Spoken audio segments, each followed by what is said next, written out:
Selamat pagi. Pada kesempatan ini kami ingin memaparkan apa aja sih kelebihan-kelebihan dari Pinus Software ini. Nah, kelebihan pertama yang kami paparkan di sini adalah registrasi rawat inap, di mana registrasi rawat inap itu bisa multi payment. Jadi misalnya nih, pasien ini itu dia ditanggung oleh BPJS dan asuransi.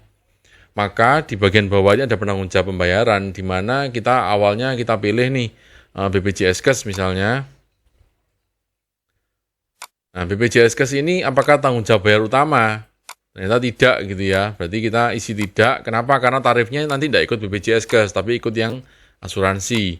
Tapi cetakan utamanya iya, karena kalau BPJS kan mintanya dia kepadanya BPJS. Jadi kita submit dulu. Yang kemudian yang kedua adalah tarif yang kedua itu ada di misalnya Admedica, di mana tarifnya nanti akan ikut tarif Admedica. Jadi program kami ini mendukung multi payment dan multi tarif ya. Jadi kita bisa punya banyak tarif. Misalnya tarif perusahaan sendiri, tarif BPJS sendiri, tarif umum sendiri itu bisa, dan itu per kelas nanti. Nanti saya akan coba tunjukkan sekilas. Kemudian di sini juga kalau kita ini kan di sini banyak ini ya, banyak penanggung jawab bayar. Misalnya nih, pasien pertama kali daftar itu sebagai BPJS maka tarif yang diikuti adalah BPJS kan. Ternyata dia gagal memberikan SEP atau sampai 3 hari nggak bisa terselesaikan, maka dia berubah jadi umum. Padahal transaksinya sudah diinput semua, tindakannya, terus penjualan obatnya. Nah, ketika kita ganti nih di sini, di registrasi rawat inap, dengan kondisi pasien belum keluar ya, itu diganti di sini, jadi BPJS Kesehatan, maka semua transaksi yang tadi tindakan, penjualan obat, itu akan dihitung ulang dan dirubah tarifnya secara otomatis dari belakang, dan tidak perlu mengganti satu persatu. Ya, jadi itu mungkin sebagai poin yang berikutnya. Dan juga rekam medis ya. Yang pertama, rekam medis kami ini dynamic ya, jadi formnya itu nanti bisa dimodifikasi sendiri, bisa di-create sendiri, sesuai dengan kebutuhan dari rumah sakit. Nah, di dalam form rekam medis ini, kalau kita lihat di bagian kanan, itu ada kuning dan beberapa warna-warna, itu adalah slidernya, untuk menginformasikan informasi-informasi penting, dan juga histori-histori dari pasien tersebut. Jadi kalau misalnya kita lihat nih, yang diklik di bawahnya ini, ada macam-macam kan. Nah, ini ada 2A, ada nih lab radiologi penunjang. Jadi nanti ketika labnya itu sudah diinput, atau mungkin kalau terhubung dengan LAS-nya, itu dia akan masuk ke sini otomatis. Ini bisa dilihat di sini. Begitu juga dengan radiologi, begitu juga dengan pemeriksaan atau ERM yang lain. Itu semuanya bisa dilihat di slider-slider ini. Nah, di sini juga ada yang namanya mapping. Jadi misalnya nih, kita gampang-gampangannya adalah SOAP ya, di mana S dan O itu kan kebanyakan sudah ditanyakan oleh perawat. Nah, sedangkan di dokter juga ada S dan O, SOAP. Nah, S dan O ini yang sudah diisi oleh perawat, ketika dokter membuka form asuhan medisnya, itu akan terisi otomatis dari yang S dan O yang diisikan oleh perawat tadi. Jadi dokter tidak usah ngikut ulang, hanya menambahkan saja jika ada perubahan atau ada yang perlu ditambahkan. Nah, itu salah satu keunggulan kami. Lalu juga ada namanya yang grafik ini. Jadi untuk misalnya kayak berat badan, ini kan numerik ya. Terus tinggi badan, itu bisa muncul grafiknya gini langsung. Jadi dari pemeriksaan sebelumnya. Ini ada setupnya ya, jadi bisa dikeluarkan atau tidak. Kemudian juga ada di bawah, ini ada langsung masuk ke e-resep. Misalnya resep, klik tambah. Itu nanti dia akan masuk ke kolom e-resep. Ada juga untuk tindakan misalnya. Nanti dia akan masuk ke tempat transaksi tindakan, dan juga ada penunjang misalnya pemerintahan lab dan radiologi. Nah, di e-resep sendiri ini ada beberapa tombol, misalnya history. Nah, history ini sangat berguna untuk pasien-pasien yang kronis. Jadi kalau kita lihat ini kan, nah ini kita lihat klik-klik itu ada, ini sebelum-sebelumnya ya. Nah, itu datanya kelihatan. Nah, ternyata ini sama nih dengan sebelumnya. Tinggal kita klik salin resep, selesai. Gitu. Jadi kalau untuk obat kronis itu sangat cepat sekali menggunakan fitur ini. Di sini juga ada keterangan estimasi rupiah. Jadi kalau misalnya ada pembatasan nih, jangan lebih dari sekian ya. Nah, itu bisa kelihatan di sini. Kita kelompokkan menjadi obat kronis, obat non kronis, sama kronis 7 hari. Jadi INA dan kronis itu bisa tampil nih kira-kira berapa nih yang sudah dikeluarkan dengan resep ini gitu ya.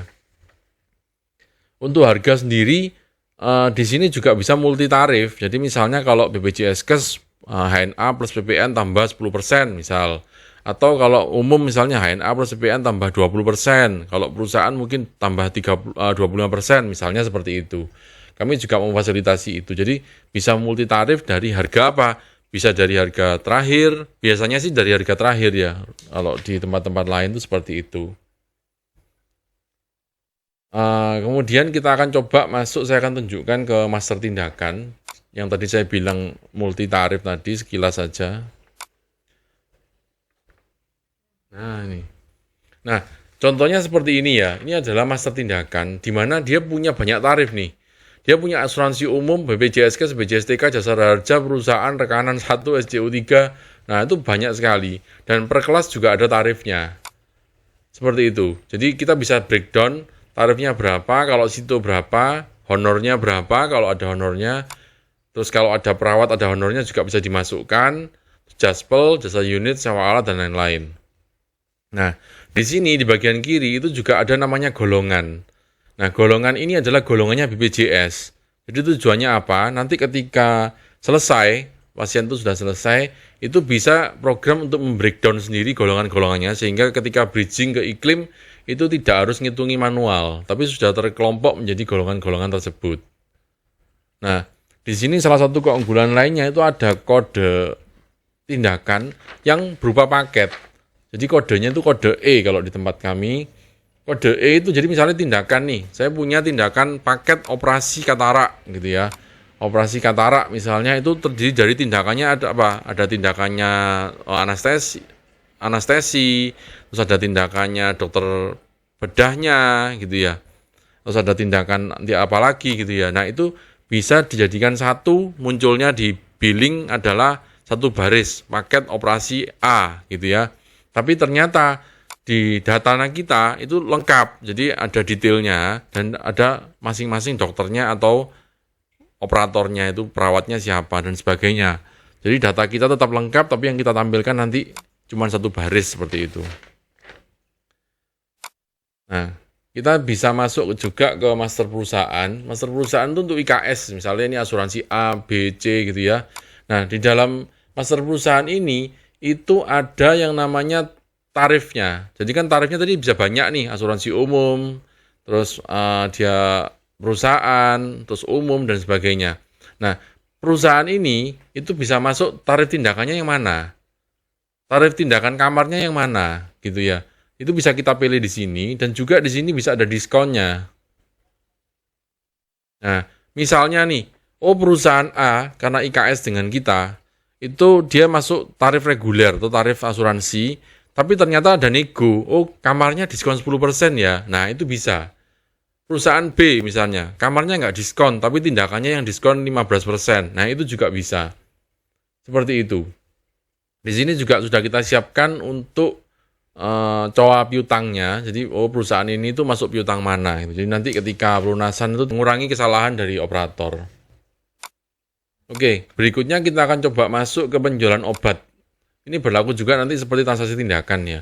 Jadi di penjualan obat itu ada load langsung dari e-resep. Jadi kalau e-resepnya tadi sudah dibuat oleh dokter, di sini itu tidak perlu ngirim satu-satu lagi. Tapi kita cukup memilih nomor resep tadi, itu muncul semua datanya. Seperti ini, sehingga sangat mempercepat proses. Gitu. Nah, setelah kita load ini ya tinggal kita cek aja ya, sudah ada oke bener baru submit. Selesai seperti itu. Begitu juga untuk permintaan lab dan radiologi, bisa seperti itu juga. Nah, mungkin ada sedikit tambahan bahwa di sini itu bisa ada namanya informasi tunggakan. Jadi kalau kita lihat di dalam ini tadi itu ada tunggakan. Jadi kalau pasien ini punya tunggakan yang belum terbayar itu muncul di situ. Ada berapa sih tunggakannya gitu. Kemudian juga ada promo. Jadi di sini ada promo pertindakan, juga promo member. Jadi misalnya, kalau member itu ada diskon sekian, nah itu bisa. promo atau tindakan-tindakan ini itu ada diskon sekian, itu bisa. Seperti itu. Berikutnya kita akan masuk ke pelunasan. Di sini kalau kita lihat di bagian kanan atas, itu sudah tercantum bahwa data-data pasien umum atau yang IKS, selain BPJS, yang ini ada tagihan. Jadi nanti kasir tuh aware bahwa akan ada pasien yang akan ke sini untuk kemudian dia melakukan pembayaran gitu. Dan ini juga bisa dibuat untuk cek-cekan, misalnya kalau malam nih kasir ngecek dulu kok masih ada ya, padahal pasien ini pagi misalnya. Nah itu bisa ditanyakan ke unit terkait misalnya. Ini kenapa ya, apakah tidak jadi atau gimana, sehingga transaksinya clear hari itu, apakah dia dibatalkan atau gimana. Oke. Terus kemudian kalau kita masuk ke dalam pelunasan, kita cukup pilih nomor registrasi atau nomor rekam medisnya. Nanti akan muncul semua apa nota-nota yang belum lunas tadi. Nah, kemudian di bagian kanan itu adalah pembayarannya. Nah, di sini kita bisa multi payment. Jadi misalnya dibayar dengan asuransi, berarti piutang, misalnya asuransi A, dan juga ada tunainya. Atau tunainya nanti dipecah lagi, misalnya dia bayar pakai cash sama pakai kartu kredit, nah itu juga bisa. Jadi di sini mau 3 pembayaran, 4 pembayaran, mau 10 pembayaran pun bisa. Seperti itu. Nah, sedangkan yang di kiri itu adalah nota-nota yang mau dilunasi. Kadang-kadang kalau kasirnya pengen tahu ini apa sih transaksinya, nah itu bisa diklik di kiri itu tadi. Nah, ini kalau diklik, itu nanti keluar apa saja detailnya. Nah, kenapa kok ada centangan? Nah, itu ada fitur lagi. Oh, ternyata Savixim ini kalau Savixim mungkin di cover ya. Kalau mungkin ini vitamin gitu, ini tidak di cover, ini dicentang, nanti itu bisa dijadikan tunai. Jadi, program sudah mensupport sampai seperti itu. Di kanan itu ada daftar akses tindakan yang artinya yang nggak di cover nih, biasanya untuk BPJS atau asuransi. Obat-obat ini nggak di cover, maka pasien harus bayar tunai. Seperti itu. Nah, di sini kita juga memfasilitasi namanya pelunasan batch ya untuk pasien BPJS. Jadi untuk pasien BPJS yang nggak ada bayar sama sekali itu ada namanya pelunasan batch, di mana kita bisa melunasi langsung 1 kali klik, misalnya sehari, itu nanti dia akan otomatis terlunasi semua. Dan ketika pelunasan batch ini dilakukan, itu juga akan memasukkan PDF-nya, jadi kayak transaksi tindakannya, obatnya, dan sebagainya ke dalam satu folder yang sudah disiapkan nanti untuk mempermudah si Cashmik untuk melakukan iklim. Jadi nggak perlu manual lagi. Ya, mungkin seperti itu dulu penjelasan dari kami. Terima kasih dan semoga bermanfaat.